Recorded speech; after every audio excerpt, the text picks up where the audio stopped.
So it seems that when it comes to looks maxing, 90% of the looks maxing focus and the looks maxing content seems to be centered around the face.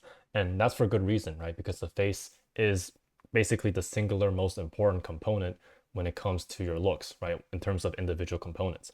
However, I would argue that everything below the face, right, from the neck down, are significantly underrated when it comes to looks maxing, and there is a lot more that we can do than you might think. So when people usually talk about looks maxing when it comes to the body, we usually talk about just gym selling and building muscle, but there's a lot more to it than that. And in this video, I'm going to cover three main points. Firstly, of how gym selling is basically after puberty is basically the softmax with potential for the greatest magnitude of physical change, and also the insane fraud maxing opportunities that you can have when it comes to your height and frame, which allow you to rack up easy points.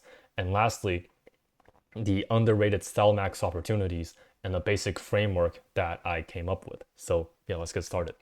Firstly, gym selling right after puberty is basically the softmax that has the greatest magnitude for physical change, right? It is a softmax that can give you the biggest physical transformation out of all of them. And gym selling basically boils down to two different components, right? And each of these by themselves are extremely powerful. Firstly, the first component is lean maxing, right? Losing adipose tissue, losing fat from your body.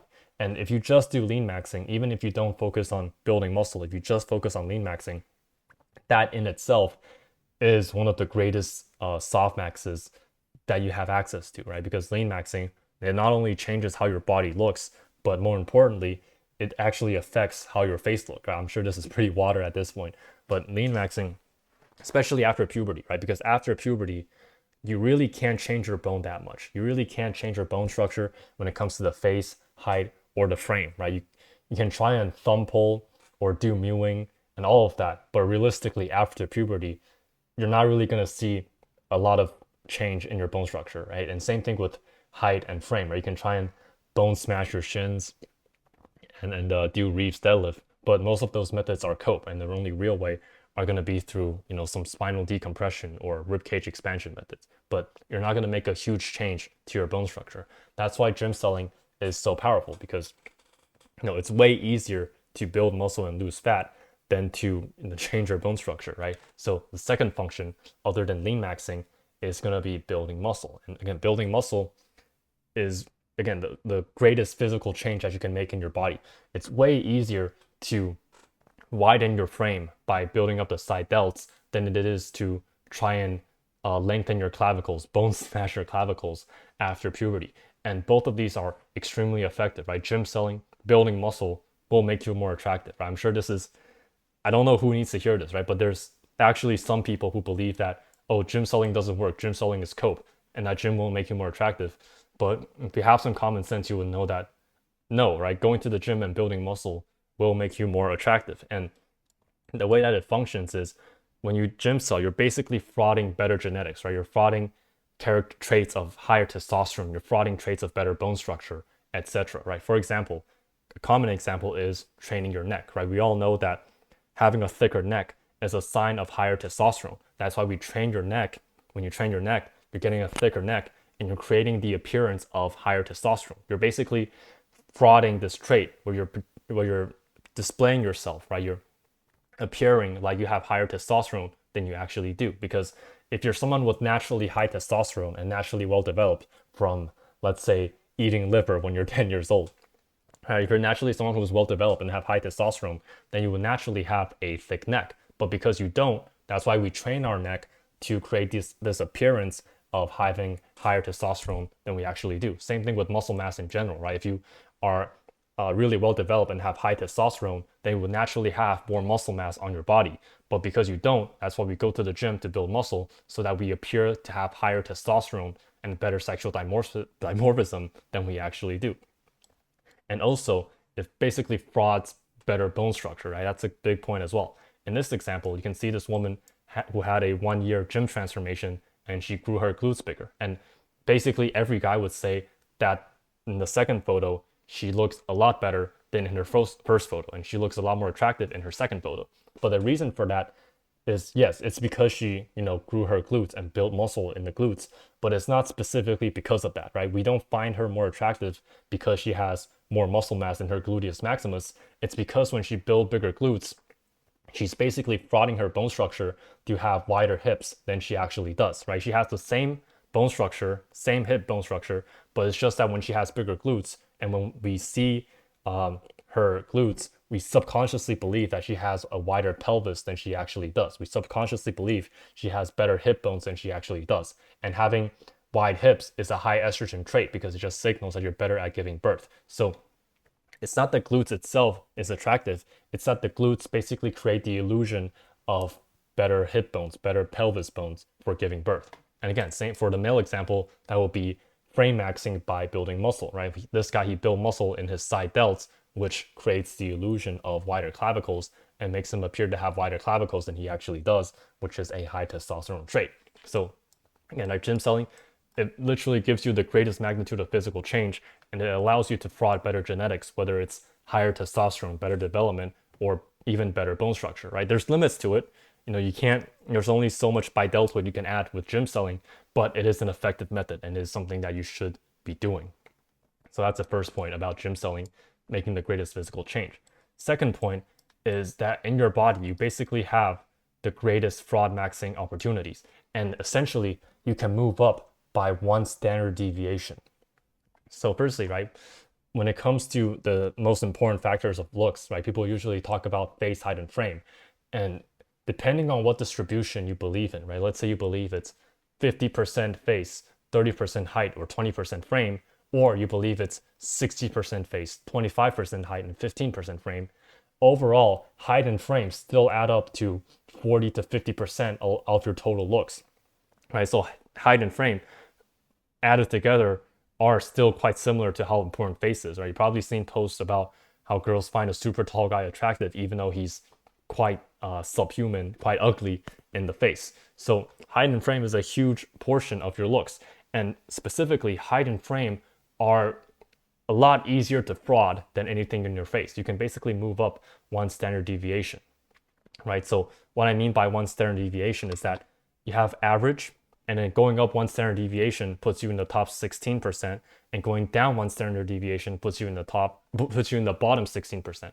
Or if you want to put it in better words, right? One standard deviation below is kind of like an LTN, average is MTN, and one standard deviation above is HTN. And if you want to fraud one standard deviation, you basically just need 1 inch of bideltoid and 2 to 2.5 inches of height, both of which are very doable. You can easily fraud 1 inch of bideltoid through shoulder pads, or what I would recommend is getting these Korean fraud maxing t-shirts, right? These are basically Korean, it's a Korean product because they're really good at fraud maxing. And it's basically an undershirt, like you can have white or black t-shirt that has a shoulder pad built into it. It is literally the single best way to frame fraud that I know of. It's superior to any other shoulder pad that you can buy. It's the most discreet, and it won't fall out like any other shoulder pad because it's literally built in to a t-shirt. And if you want to take it off, you can literally take it off within the t-shirt and no one would notice. So you can easily frame fraud by 1 inch, and then you can also easily frame fraud by 2 to 2.5 inches through shoe lifts, a thick sole shoe, or even elevator shoes if that is your choice. And essentially, when you go up one standard deviation, you can go from LTN to MTN in terms of height and frame, or if you're MTN in terms of height and frame, you can go up to HTN. For example, right, let's say the average height is 5'11", right? In your country, the average height is 5'11". Maybe you're in a European country that's kind of tall. And one standard deviation below that would be 5'9". So 5'9" would be like an LTN height. 5'11" would be an MTN height. And then 6'1" to 6'2", probably more around 6'2", would be more like an HTN height. So just by height frauding and frame frauding, you can go from the equivalent of LTN to MTN or MTN to HTN, literally moving up one standard deviation. And again, like we discussed here, right? Compared to face, height, and frame individually are not as powerful, but added together, when you go up one standard deviation in both of them, it becomes really powerful, right? Again, you can use 50% face, 50% height and frame, or 60% face, 40% height and frame, depending on what distribution you believe in. But you can't deny that it is insanely powerful. And you literally can't fraud max that anywhere in the face, right? You can't fraud max your maxilla, you can't fraud max your jaw, and even something like your eye area, you can try and thicken your eyebrows and your eyelashes, but if your eye area and your orbitals are not good in terms of the bones, then there really isn't that much you can do. So height and frame, you have insane fraud maxing opportunities, and you can literally go from NTN to HTN just by these super simple fraud maxing methods. So that's the second point. You have the best fraud maxing opportunities. And lastly, I want to talk about style maxing opportunities. And I wanted to use the word style maxing to kind of differentiate it from fashion, because fashion is pretty gay, right? Fashion is like when people wear dress, when dudes wear dresses and try and wear these like super weird clothing, trench coats, and it's pretty gay, right? People talk about expressing yourself or breaking stereotypes and gender norms or just dressing to impress other fashion parts. Whereas for style maxing, I want to define style maxing as wearing clothes specifically for the purposes of looks maxing. And there are basically four functions to style maxing. Firstly, to appear NT, right? Appear socially calibrated.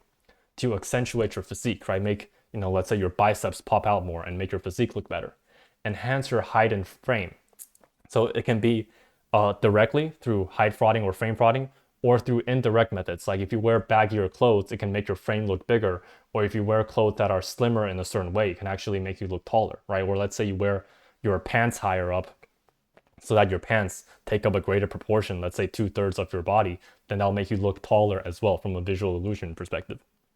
And lastly, to signal money and status. So signaling money and status, you can imagine, right? Someone in a suit would be the pinnacle of signaling money and status. Or you can imagine a black rapper wearing gold chains and iced out watches. That would be another example of signaling money and status. So forget fashion, right? And there's also bonus niche maxing, but that's like more specific scenarios where let's say you dress emo or you dress grunge to try and niche max on some emo girls. But forget fashion, right? The four main functions of style maxing you should be focusing on is appearing NT, accentuating your physique, enhancing your height and frame, and signaling money and status. And really underrated example of effective style maxing is actually clavicular, right? If you actually look at what he's doing, he's actually checking off all of these boxes really well, right? Because firstly, he's signaling money and status through, let's say, the watch that he wears and the polo shirts that he wears. He's going for more of like an old money type look, so that's already signaling money and status. In terms of enhancing height and frame, I don't think he's frame prodding, because when you're wearing a t-shirt, it's a lot harder to frame prod, but he is wearing elevator shoes, right? Shoes that increase your height. So he's enhancing height and frame.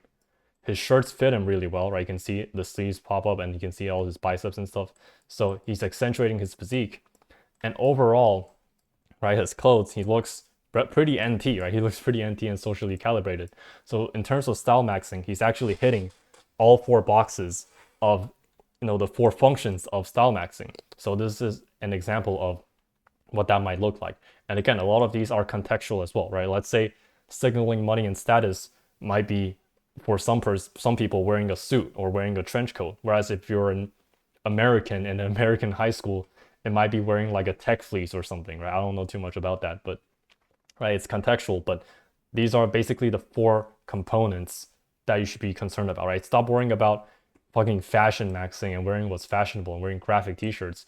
Just if you're worried about fashion maxing, just consider these four functions and whether it's helping you in any of these directions.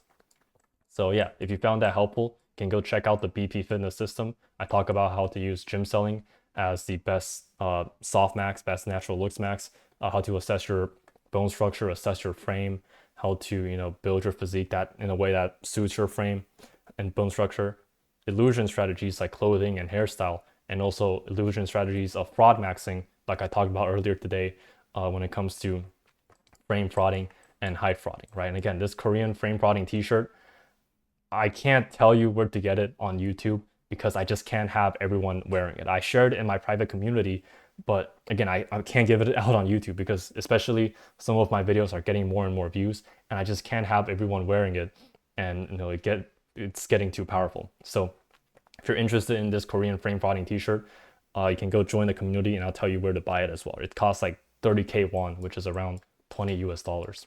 So yeah, all the height frauding and frame frauding strategies, how to build muscle without aging yourself, how to hop on the primal diet, maximize your health indicators, use carbs effectively, and of course the most up-to-date and meta science-based training advice, so that once you determine the best physique for your bone structure, you can use the science-based lifting to get there as fast as possible whilst minimizing all of the aging and stuff. And there's also the private Discord community where you can join. You have the private forums, the text channels, voice channels. You can message all the other members as well.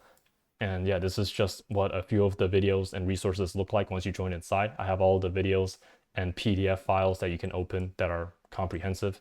So yeah, if you're interested in that, you can go check that out, and I'll see you in the next video.